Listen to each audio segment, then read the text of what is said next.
So how you doing, Wolfie? It really is good to see you, man. It's been a while since we've done one of these. Yeah, it's been a while. It's been a crazy week, crazy days, but yeah, it's been pretty good. Wait a minute. Wait, that's what? that's blinking red. Oh, that means we're on. Oh no! Oh, yeah. We're on. Oh, hi. Go ahead and start us off, Wolfie. Yes, and welcome to the UHW recap for DNA, because of course Havoc didn't happen yesterday because of Labor Day. Of course, Yes. I'm Wolfie Kessel, and besides me is Nick Patrick Holderman. Indeed, I am. And Wolfie DNA was one hell of a show, wasn't it? It certainly was, most definitely. So, let's not BS around. Let's get right into the action.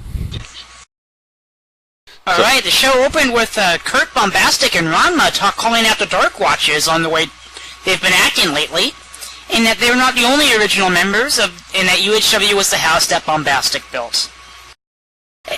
And go ahead, Wolfie. Well, once the talking was done, the Irresistible One would face off against the Temptation, and the two traded off strikes and holds before Kurt would take the lead with a Dragon Screw Shinbreaker. Wow.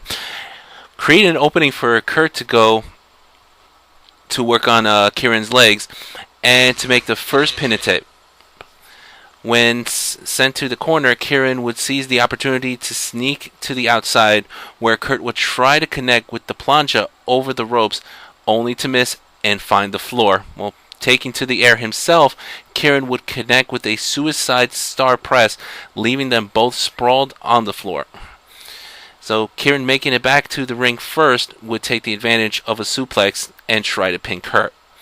Well, the match would then more or less turn into a brawl, as both men threw heavy strikes to each other until Kurt would catch Kieran with a hook kick, followed up with a front suplex onto the ropes before taking the fight back to the center of the ring to set up and lock the inescapable Canadian clutch. Well, Maxie would attempt to save her husband, only to be knocked on her ass by Ranma Yoshiro, and as the hold became too much for Kieran, and he was forced to tap. Yes, and then match 2 would see the up-and-coming Tricia Stratus Easterwood taking on mainstay Sybil Halsley. Hopefully she has a GPS to get to the ring, but that's another story, isn't it, Wolfie? Yes, it is. Yeah. Anyway, a match would start out at a high pace as Sybil utilized her speed, comboing up several holds and throws, but Trish opted for a ground and pound strategy. The gamer girl would find it hard to keep up her offense.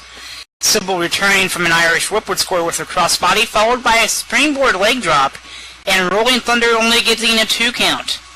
She would then continue on the attack with that high drop kick and moonsault, but still was only able to get a 2. Then she had with an impressive display of endurance, Trish was able to mount up a new offense using hard strikes and painful holds, as she eventually was able to hit an Angel's Rage for the 3 count and a victory.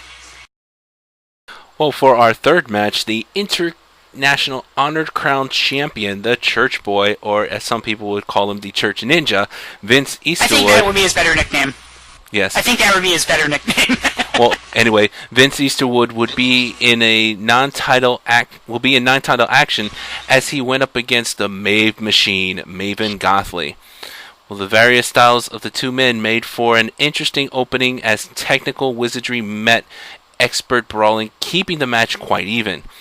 Vince would only be able to get a 1 count on Maven after a combo of hard-hitting moves. Well, Maven would take his turn to go to the attack, scoring with a flying lariat to seize the momentum, keeping the Church Boy guessing with some serious strikes before locking in the figure 4.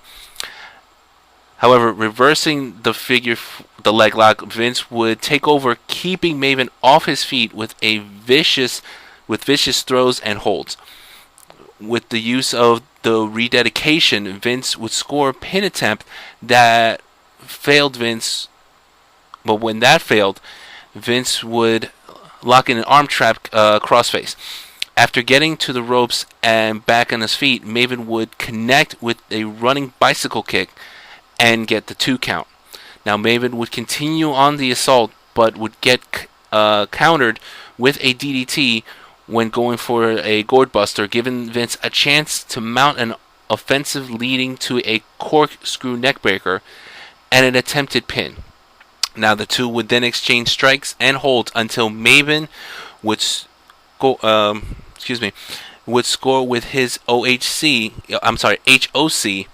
and pick up the victory. And that was a hell of a match, and then the main event would see the Battle of the Fate Weavers, a family feud, if you will. As tournament winner Izzy Fate Weaver claimed her prize of a title shot at the UHW Women's title, being held by her wife Anarchy. They would start off with pulling a joke on the crowd as Anarchy used a finger poke of doom on Izzy and faked a pin only to pull up at 2. Then there would be serious for a minute as Izzy slapped her wife, causing Anarchy to focus.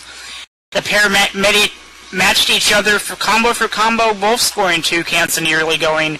Knowing each other so well, they both seemed to have a counter for whatever they were going to try on each other. The two would go back and forth, using some of their hardest-hitting moves, Anarchy taking a 2 count from an inverted headlock backbreaker, both using the rage combo on each other. Then Izzy would score with her inheritor for a 2 count. Anarchy would even lock in her last breath, only to see it escape for the first time in history. As Anarchy then set up for the Warp Vortex, an unknown pair would come from backstage and try to talk to the Fate Weavers out of fighting each other, any more than causing both competitors to be DQ'd when the female of the pair hit both with a rebound crossbody, leaving both Fate Weavers in a daze and that title still in question. Who do you think those people were? Well, do you have any ideas? I have no idea. That's actually one of our questions for today. Like, who were those people that tried to stop Anarchy and Izzy from fighting for the title? And also, is this the last we're going to see of Kurt Bombastic, Ramen Yoshiro, and the Dark Watches? Well, then find out the answers to these questions and many more as UHW presents DNA. Well, here in the little studio, I am Wolfie Kessel. I am Nick Patrick Holderman, and let's send it back out to the people in the crowd, whoever they're commentating, because I don't even know. They don't tell us, do they, Wolfie? No, they don't tell us at all. So, back to you guys.